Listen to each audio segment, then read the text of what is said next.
Yeah, this video is multiple months overdue, but hey, I'm back now, let's get it.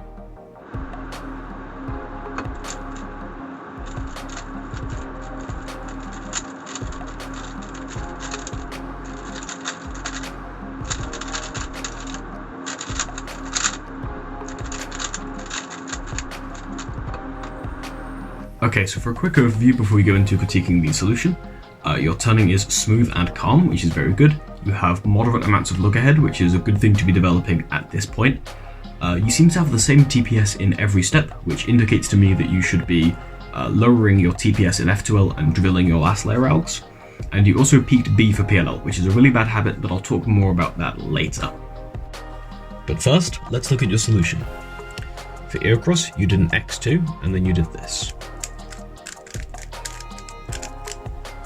And that is a bit move count intensive, but it is perfectly fine for EO into cross. The EO step was done well, the cross step was done well, so I think it's about time we combine the two. I was able to find two different 8 movers for EOCross. One of them was a lot better than the other, so let me show you the good one first. So the first one is on yellow cross, blue front. Now what we're going to do is we're going to put this cross edge on the bottom by bringing down a misoriented edge, which means we're going to have to bring this over first. And the good thing about doing that is, because we're going to bring this edge over with the U and bring it down, we'll have red on one side and orange on the other, like that, which means that we can pick the F move, and regardless of this being green or blue, there would be a correct choice, that would set this edge up correctly. In this case, because green is here, the correct choice is F, and then we'll finish off with R2, E prime, D prime, R2. This is an 8 mover, but it has 2 simultaneous moves. It starts out with UD, and near the end it has U prime, D prime. So depending on how you execute those, it could be closer to 6 moves than 8. Your other 8 mover choice is white cross, red front, although it's a pretty bad EOCross to execute. It starts out with a D to solve this edge here, B2 to solve this edge, U F prime, and then you can solve these however you see fit. It could be U L2, U F2, or if you want to add one move to get an EOX cross, you can do L2, UF2, UF2. But this is really jank to execute. I would just take the yellow-blue EOCross. Now let's look at your first pair.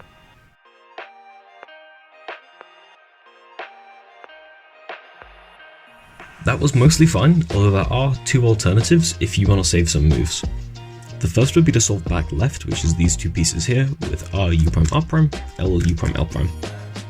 Technically, you could solve one move from that further by executing it with an M prime, B move, and a wide R prime, but I don't think anybody would actually go for that, other than, like, Yoruba. Yoruba likes to do those tricks. Your other option here is to keyhole this front left pair, just like that. But this was a pretty good first pair choice, well done. So let's take a look at the second pair. Okay, that was a lot of moves. You had a really great option to do a case where you have an edge in an adjacent slot.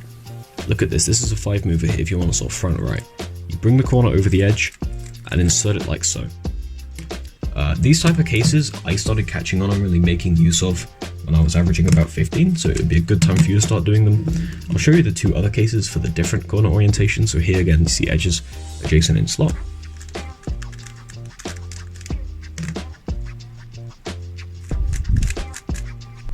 If I were you, I'd make sure to learn those solutions and really start looking out for them in solves because they're super useful when they show up. Now let's look at third pair.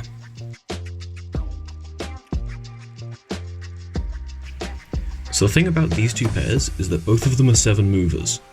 Unfortunately, you used 12 moves.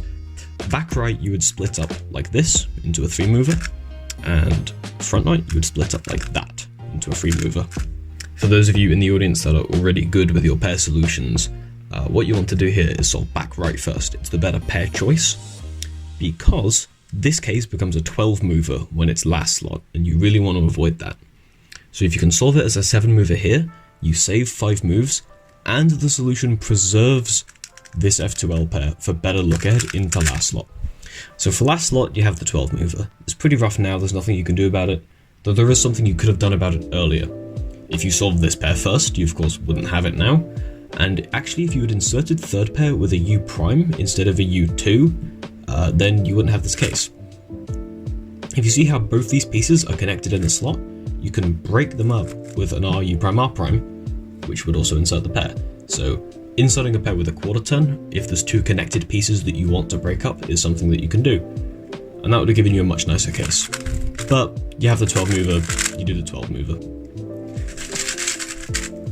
Okay, you actually did a different 12 move solution than that one, but it was another different 12 move solution, so it's fine, really.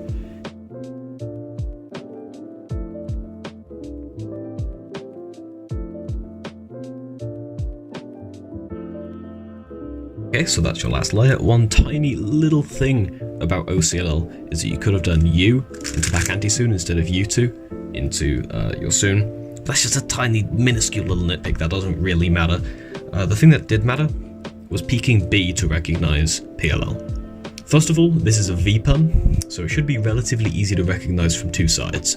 Because it's a diag, it's always going to have the same corner case, so the diag PLLs are about as easy as all of the edge PLLs to recognize from two sides.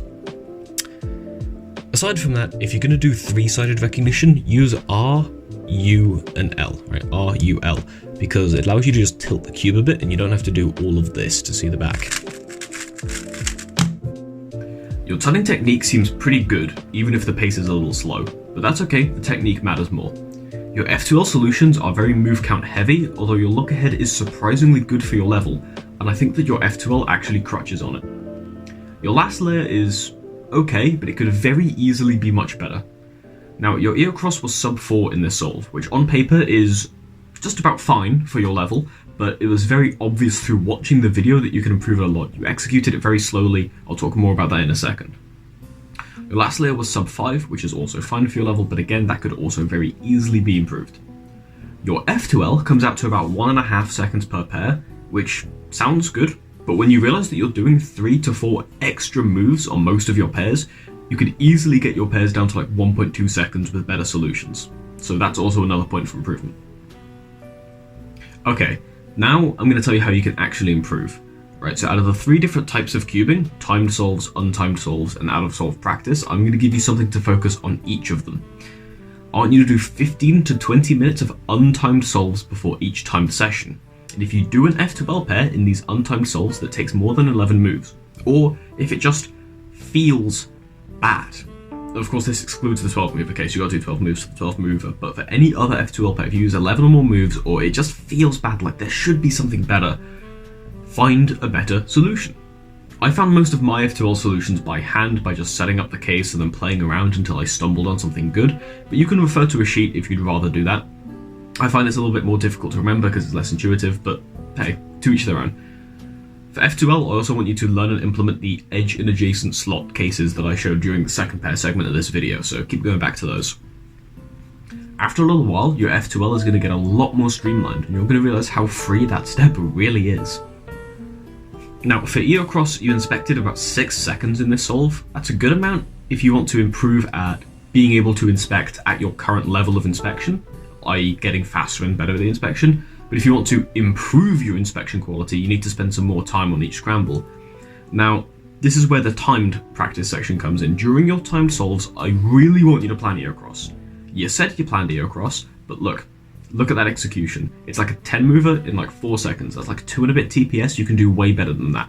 There's 2 likelihoods. Number 1, you're not confident in your EOCross solutions. This is something Radmac used to talk to me about, and I didn't quite understand it until recently. You need to be absolute 100% rock solid certain that your EOCross will solve EOCross, so that you can just get it done and focus on the next step. The other possibility is that you didn't properly plan every move of EOCross. I'm guilty of this as well. I plan like the first 5 or 6 moves and then I just know where everything else is going to be and I just internalize, just solve them. But that's not planning EOCross. That's planning half of EOCross and then just swagging the rest out. That's bad. That's bad. Make sure you plan every move of EOCross and make sure you are completely confident in it. That way your EOCross step it's going to get so much faster. For your out of solve practice, I want you to learn 2-sided PLL recognition for the EPLL and the diag cases. They're the easiest to do, so they'll provide a nice gateway into 2-sided PLL recognition. I also want you to drill your out a little bit. You locked up 3 times in last layer, once on soon and twice on a VPerm. See, With your turning being so stable across all the steps, you need to slow down a little bit in F2L and speed up a bit in last layer. So you need to drill your last layer out so that not only are you not locking up on them all the time, you can execute them faster. I can very easily see a future a few months down the line where your last layer recognition is quicker, your last layer execution is faster, you have better F2L pairs, and your EOCross is just shorter, and you probably average around 11 or 12 very easily. Unless you've just already done that, and I don't know, because it took me 3 months to make this video,